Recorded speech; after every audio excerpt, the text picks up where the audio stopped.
Olá, alunos. Antônio Burgos, Escola Antônio Burgos, terceiro ano. Novamente aqui, né, voltando para falar aí sobre as propriedades coligativas. Tivemos um primeiro momento sobre propriedades coligativas, durante o qual nós vimos aí sobre a tonoscopia e ebulioscopia. Vamos agora falar sobre crioscopia e osmometria.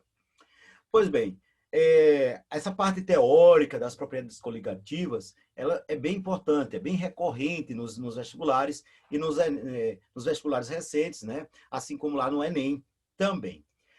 Pessoal, vou compartilhar aqui o material para que nós possamos agilizar. E aí nós temos justamente criometria ou crioscopia, ela vai estar relacionada agora com o ponto de congelamento. Ora, uma coisa é o ponto de congelamento do solvente puro. Outra coisa, bem diferente, é o ponto de congelamento desse solvente em solução. É aí onde nós vamos estar fazendo a correlação. Olha, quanto mais partículas dissolvidas tiver lá no solvente, certo? Menor será o ponto de congelamento. Então, por exemplo, água pura, congelamento, 100 graus Celsius. 100, ó, 0 graus Celsius. 100 é ponto de ebulição, né? Então, vê lá. Água pura, ponto de congelamento, 0 graus Celsius. Se você tiver nessa água partículas ali dissolvidas, aí passa a ser uma temperatura menor que 0. Menos 1, menos 2, menos 3. Vai depender da quantidade de partículas ali dissolvidas, né? Quanto maior a quantidade de partículas dissolvidas, não importa a natureza, vamos falar em quantidades. Quanto maior a quantidade de partículas dissolvidas, maior será a redução, ou seja, menor o valor do ponto de congelamento. Não é? Aí é onde nós temos aqui também, né, uma formulazinha para poder encontrar aqui, ó, variação da temperatura de congelamento. Vai ser também em função da molalidade, que eu até comentei na aula anterior, tá certo? Então, em função da molalidade, você tem como encontrar. Aqui eu tenho a constante crioscópica, né? Constante crioscópica vezes a molalidade vai me dar o quê? Vai me dar justamente a redução, o valor da redução que ocorreu na temperatura de congelamento. Bem, continuando aqui, ó, é possível, né, calcular aqui a constante crioscópica, caso você queira entender como funciona, embora os cálculos não estão sendo mais tão frequentes nos vestibulares, mas é interessante, né, o aluno dar uma olhada, compreender, porque se ele não olha, não dá essa compreendida básica, a tendência é ele olhar, achar que é difícil demais e se assustar com aquilo. Aí impacta negativamente, digamos assim, né? E aí nós temos justamente, voltando aqui a nosso raciocínio, a constante crioscópica, eu poderia encontrá-la multiplicando aqui, ó, a constante, né, universal dos gases, vezes a temperatura lá absoluta ao quadrado, dividido por 1000 vezes o calor latente de fusão, né, que é o calor necessário para a mudança ali de estado físico, né, da fusão. Bem, o que é que nós temos aqui na sequência? Nós temos aqui um aspecto aqui, ó, da água pura e a água em solução. Observe os gráficos, né? Observe que há uma redução, né? Enquanto lá na temperatura de ebulição, eu vou estar ó, aqui, ó, né? Aqui já é falando da ebulição, né? Aqui, ó. Aí eu vou estar tendo na ebulição um aumento. No caso aqui da temperatura na temperatura de congelamento, ó, eu tive uma redução, ó, recuou aqui, ó, olha lá, 0 graus Celsius, e em solução, a água congela em quanto? Ó, congela numa temperatura antes de atingir o zero, ou seja, numa escala subindo, numa escala crescente, né, o valor aqui de temperatura está antes do zero, ou seja, então há uma redução. Né? Eu vou ter um menos 1, menos 2, um menos 3, a depender de quê? A depender da quantidade de partículas ali dissolvidas. Certo, pessoal? Voltando.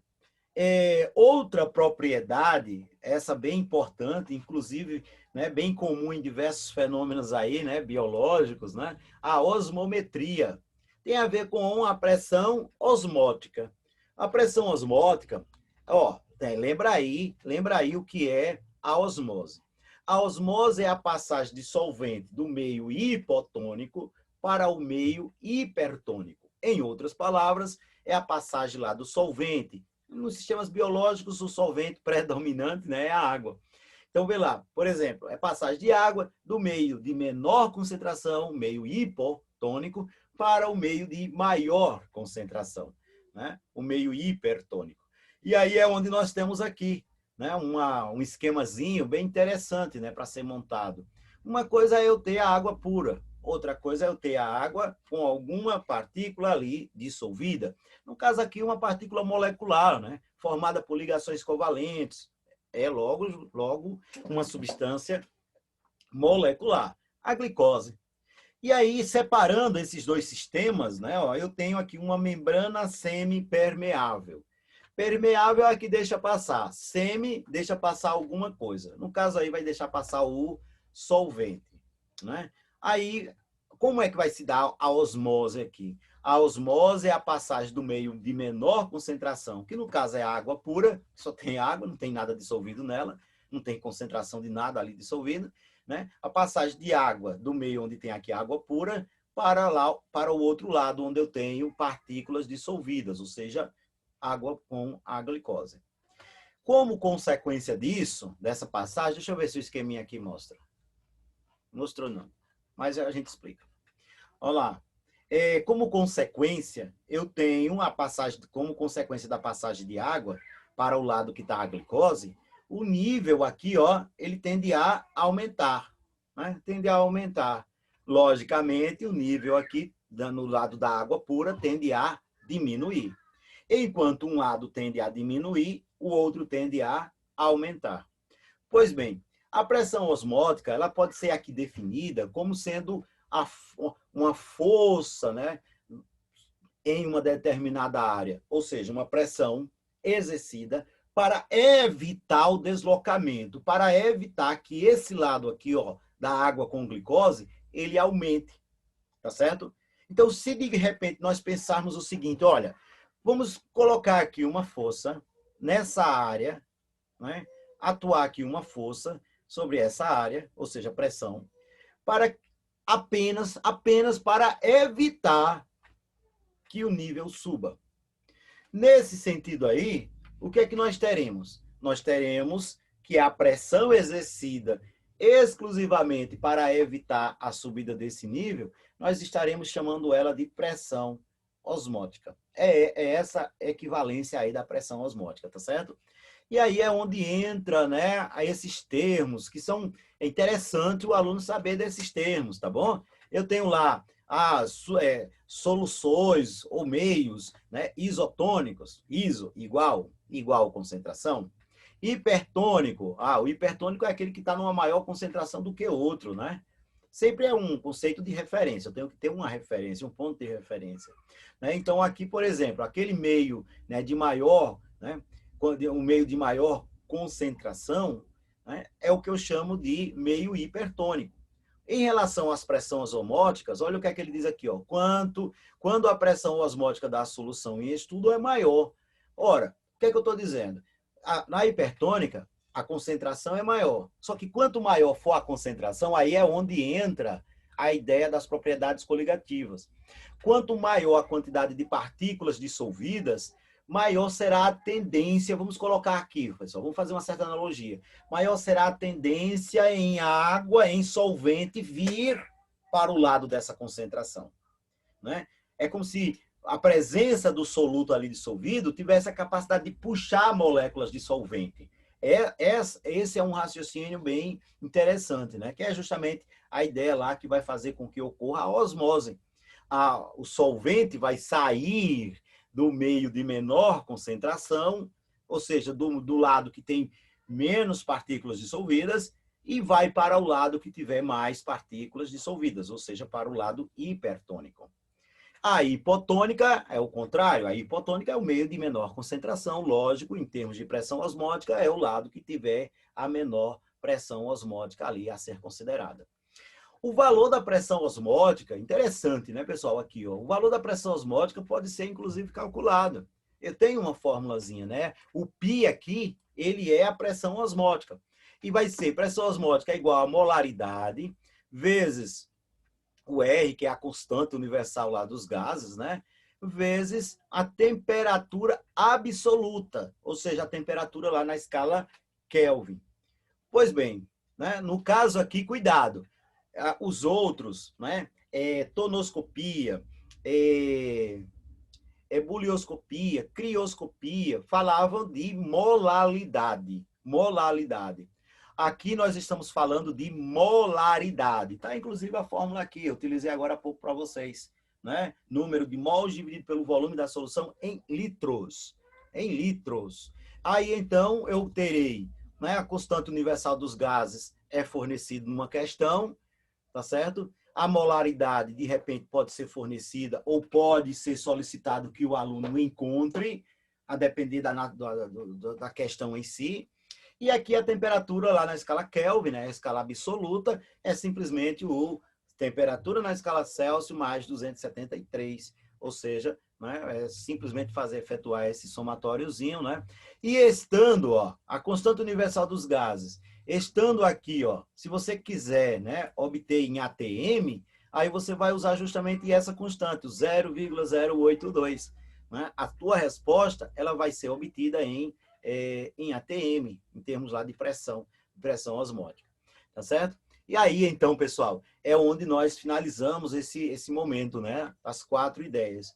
É interessante dizer que qualquer medicamento, por exemplo, que foi injetado no nosso corpo, né, ele precisa ser preparado com um valor de pressão tal, né, compatível com o sangue humano, justamente para evitar oscilações bruscas de pressão que poderiam levar a rompimento de células ali sanguíneas. Então, o material ele precisa estar no mesmo valor de pressão, né, de pressão osmótica. Fator de Van't Hoff.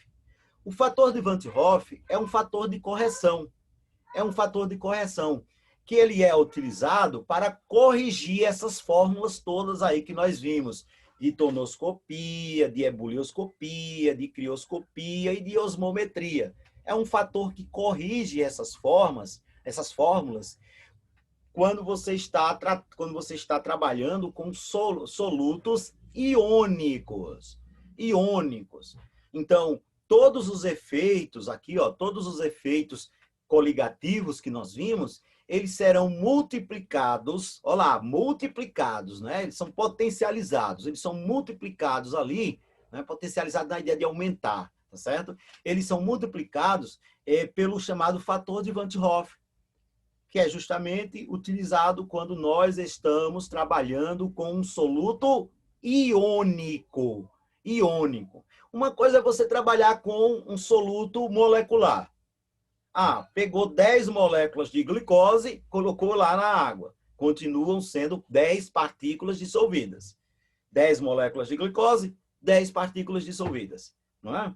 Mas se você pega uma substância, por exemplo, uma substância iônica, né? Ao colocar ela em água, tantas fórmulas unitárias, por exemplo, lá de uma substância iônica, irão gerar, né, uma quantidade maior de partículas dissolvidas. Por quê? Porque quando bate em água, ocorre que os íons ali são liberados. Então, você tem um aumento, né, da quantidade de partículas dissolvidas quando você está tratando de solutos iônicos. Para corrigir esse efeito, existe o fator de Van't Hoff. Olha, bem tranquilo, é interessante fazer aqui, tá certo? É interessante compreender, porque assim, pode parecer difícil, mas não é. Olha lá, o I, fator de Van't Hoff, é igual a 1 mais o alfa, que é o grau de ionização, certo? Se você estiver falando, por exemplo, de ácidos, estiver falando de alguma coisa que libere... Existem ácidos que são substâncias moleculares, né, professor? Sim, mas quando bater em água vai liberar lá os íons. Aí entra também. Então, quando você estiver falando de soluções eletrolíticas, ou seja, aquelas que possuem íons, você irá utilizar o fator de Van't Hoff para poder corrigir os efeitos coligativos ali existentes. Outra pergunta que sempre os alunos me fazem é o seguinte: Professor, como é que eu vou saber se tal soluto vai estar ocasionando um efeito tonoscópico ou um efeito crioscópico, né? Ou ebulioscópico? Ó, os efeitos são simultâneos, eles ocorrem ao mesmo tempo, né? Não vai ter um soluto que vai ter lá suas partículas dissolvidas e vai ocasionar um efeito coligativo e os outros três não. Na verdade, esses efeitos coligativos, eles são simultâneos, eles podem ser calculados, os quatro podem ser calculados para uma mesma solução, né, que foi colocada ali uma certa quantidade de soluto. Pois bem, então aqui eu tenho, né, o fator de Van 't Hoff vai ser 1 mais a constante, ou o grau, desculpa, o grau de ionização, vezes, né, o que está aqui dentro desse parentezinho. E como é que eu resolvo esse parentezinho? Que é a quantidade de partículas liberadas, né? Então, quando aquele processo de ionização ocorrer, vai estar liberando quantas partículas? 2, 3, 4? Esse valor entra aqui no valor do quê? Então, você coloca, efetua a matemática aí, né? E pronto, resolvido, né? Olha essa situação aqui, ó, né? Por exemplo, né? O cloreto de cálcio. Aí, o cloreto de cálcio, por que que ele disse que no cloreto de cálcio é o Q é igual a 3? Por quê? Porque nessa situação aqui, você está vendo 2 cloros e um cálcio.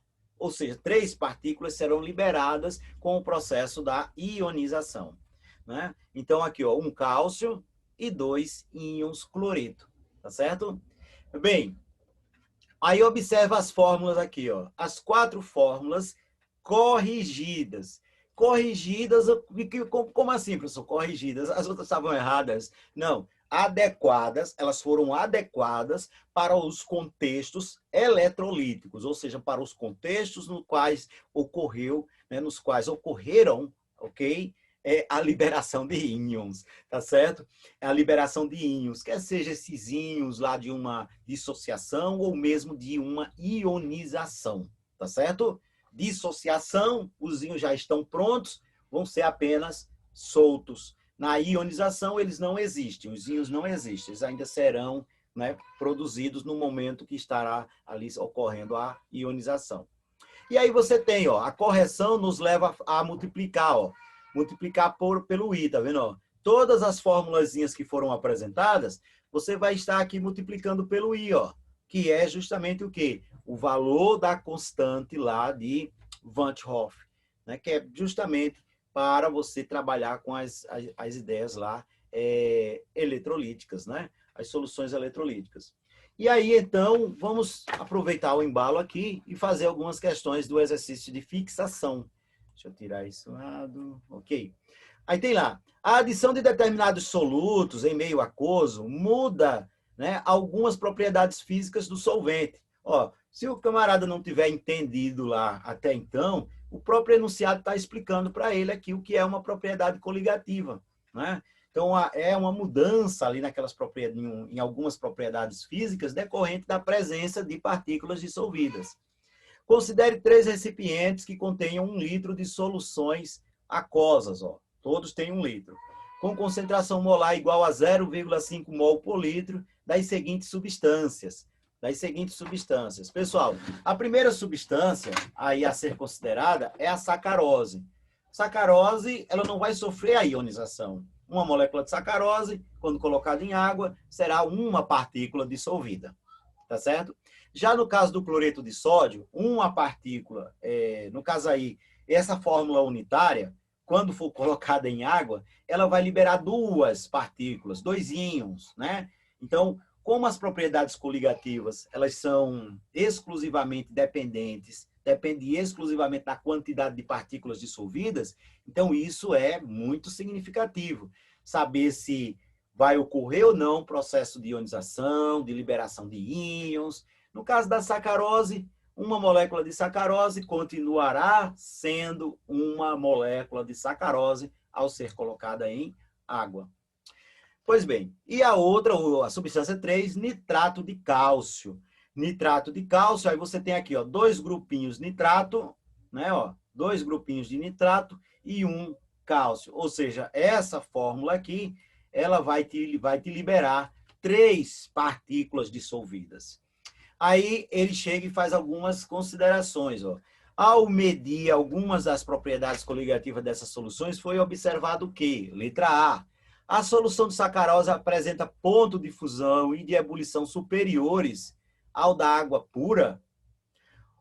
Olha lá, pessoal, a solução de sacarose, ela vai apresentar ponto de fusão e ponto de ebulição superiores ao da água pura. Ó, o ponto de fusão está ali batendo com o ponto de congelamento. E aí, qual é o efeito crioscópico? Quanto mais partículas eu tiver, menor é o ponto de congelamento. Não é? Então, aqui, ó, o ponto de fusão vai ser menor. O ponto de ebulição, sim, superior, porque o efeito lá da ebulioscopia é quanto mais partículas eu tiver, aumenta a temperatura de ebulição, o ponto de ebulição. Então, a letra A, ela está errada quando jogou aqui, ó, o ponto de fusão, porque a ideia da fusão bate com a ideia do ponto de congelamento.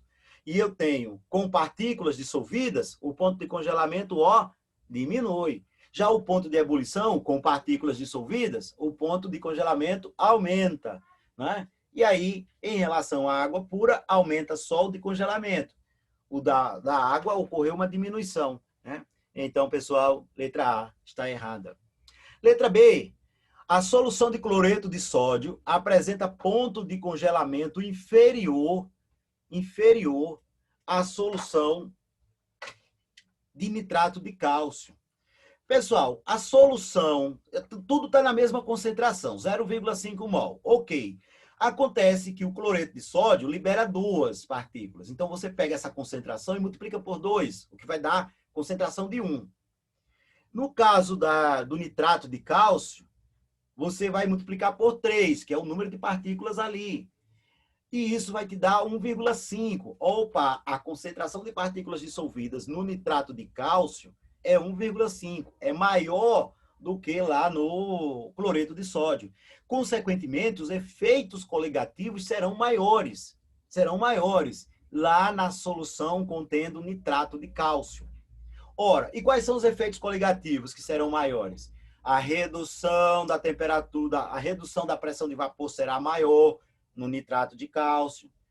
O aumento do ponto de ebulição será maior no nitrato de cálcio.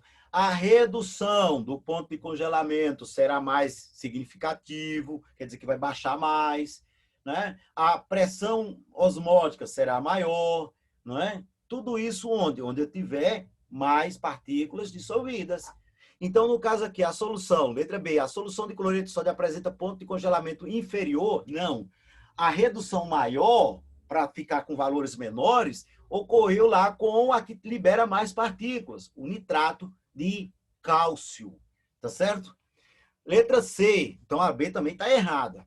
A letra C, a solução de nitrato de cálcio é a que apresenta o menor valor de pressão de vapor. Ora, qual é o que é que diz a tonoscopia? Tonoscopia, que fala de pressão de vapor. Qual é o efeito coligativo? Redução da pressão de vapor. Quanto mais partículas eu coloco, né, menor o valor da pressão de vapor. Então, onde é que tem mais partículas dissolvidas aí, nessas 3 soluções que foram apresentadas? Né? Todas elas a 0,5 mol por litro. Onde terá mais é onde ocorre a liberação de uma maior quantidade de íons, nitrato de cálcio. Justamente, então é nela que os efeitos coligativos vão ficar mais pronunciados, vão ficar mais intensos. Justamente, a redução maior na pressão de vapor vai ocorrer justamente nela, na solução de nitrato de cálcio. Consequentemente, é ela que terá o menor valor. É isso que está sendo apontado aqui, ó, né? A letra C, a solução de nitrato de cálcio é a que apresenta o menor valor da pressão de vapor. Certo, pessoal? E com isso nós vamos encerrar aqui, tá certo, o vídeo, tá certo? Deixa eu complementar a letra D e letra E, né? A letra D, já vimos que a letra C é a correta. Letra D, vamos justificar o erro. Apenas as soluções iônicas possuem pontos de ebulição superiores ao da água pura. Aí vou estar generalizando, né? Apenas, sempre, né? como quem garante aí para você, ó, apenas as soluções iônicas possuem pontos de ebulição, né, maiores do que o da água pura. Pessoal, se eu pego água com sacarose, por exemplo, qual é o efeito ebulioscópico? Não é aumentar? Então, independente de você ter ou não um soluto iônico, vai aumentar a temperatura de ebulição em relação à água pura.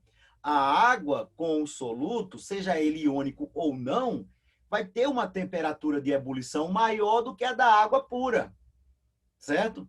Então, aqui está absurda essa letra D. Letra E.